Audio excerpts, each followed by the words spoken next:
TV조선 예능 프로그램 갑바하고 나하고를 통해 공개된 이명주 가족의 이야기가 시청자들에게 깊은 충격과 여운을 동시에 남기고 있다. 무대 위에서는 언제나 단단하고 절제된 모습으로 노래해온 성악가 이명주. 쩝쩝대지 말고. 나중 최대한 였지만 카메라가 비춘 그의 가족사는 그 어떤 드라마보다 복잡하고 무거운 선택의 연속이었다. 이번 방송에서 가장 큰 파장을 일으킨 장면은 이명주의 부친이 꺼낸 상속이라는 단어였다.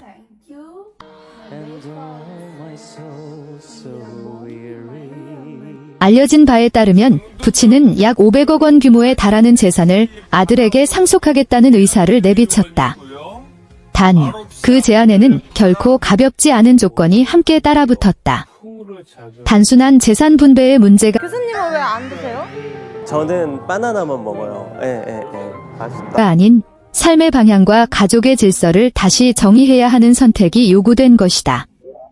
상속 제안이 의미하는 바는 단순한 경제적 안정이 아니었다. 그것은 아버지로서의 존재감, 가문의 연속성, 그리고 아들에게 기대하는 역할이 응축된 메시지였다. 그러나 이 제안은 동시에 가족 내부의 오래된 갈등과 감정의 골을 수면 위로 끌어올렸다. 재산이라는 현실적인 요소가 등장하는 순간, 감정은 더욱 날카롭게 부딪힐 수밖에 없었다. 이 상황에서 어머니의 입장은 더욱 극단적인 선택을 요구하는 형태로 드러났다. 그는 아들에게 부모 중 한 사람을 선택하라는 요구를 내놓으며 더 이상 중간지대는 존재하지 않는다는 메시지를 분명히 했다. 이 선택은 단순한 편 가르기가 아니라 지금까지 유지해온 가족의 균형이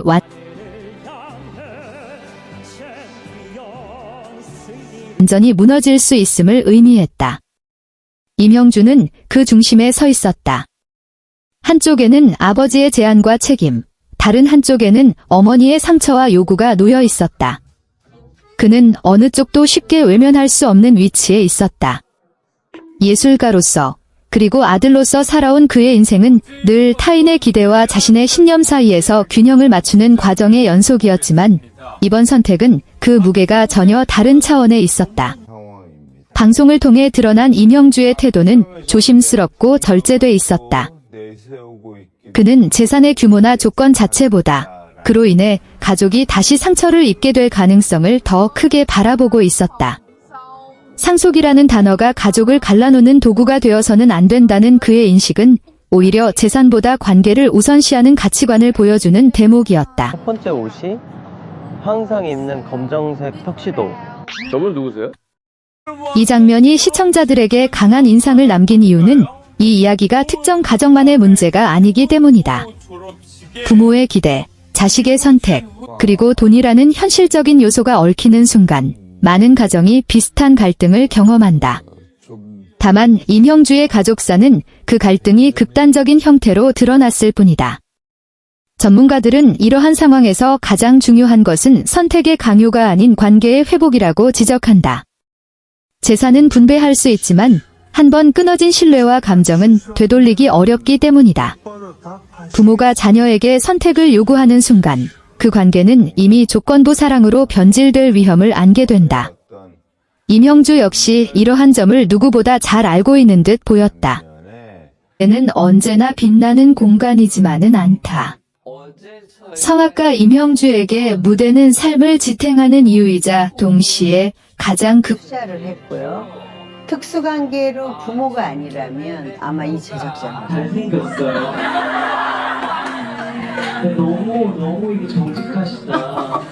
환호와 박수로 가득 찬 공연장은 늘 찬란해 보인다. 그러나 그 중심에 서는 사람에게 무덤이 수면 위로 끌어올렸다. 그가 오랫동안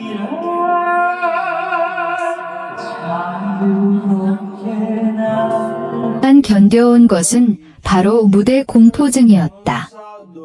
없었을 거예요. 극복하기 어려운 두려움의 장소였다.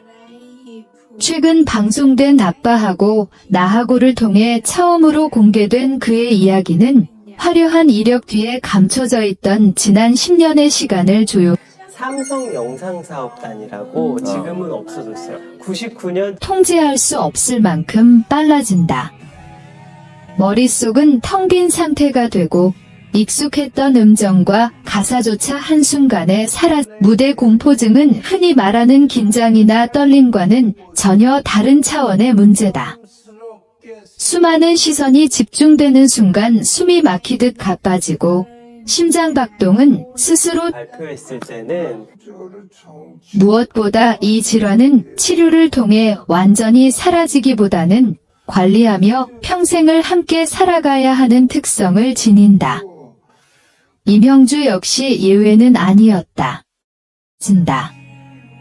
전문가들은 이러한 증상이 단순한 심리 상태가 아니라 압박감과 트라우마, 강한 완벽주의 성향 등이 복합적으로 작용해 나타나는 경우가 많다고 설명한다. 거리가 먼 사람처럼 보였다. 그러나 무대 뒤에서의 그는 전혀 다른 시간을 살아가고 있었다. 공연을 앞두고 그는 늘 혼자만의 보이는 곳에서 여러분들 생각한 적 그는 세계 유수의 무대에서 기립박수를 받아온 성악가이자 국내외를 넘나들며 활발히 활동해온 인물이다. 겉으로 보기에는 누구보다 무대에 익숙하고 긴장과는 하지 않으면 무대에 오를 수 없었다. 가장 가혹했던 현실은 이 병에 뚜렷한 해답이 없다는 점이었다.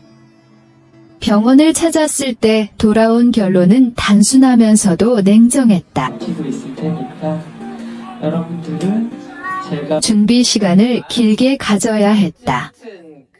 호흡을 반복해 정리하고 최악의 상황을 머릿속으로 수없이 떠올리며 스스로를 진정시키셔야 한다는 뜻이기도 했다. 노래를 포기하지 않는 한 두려움 또한 평생 안고 가야 하는 존재였다.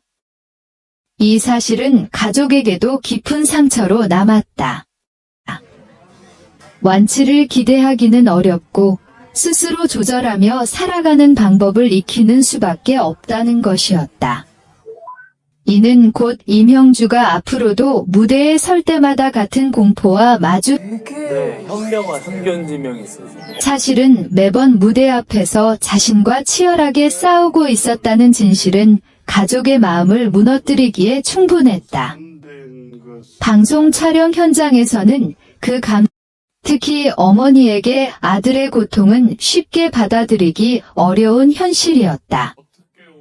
무대 위에서 늘 담담하고 단단해 보이던 아들이 보려고 너를 50억을 주는 건데 어머님 택한 방식은 도망이 아니었다.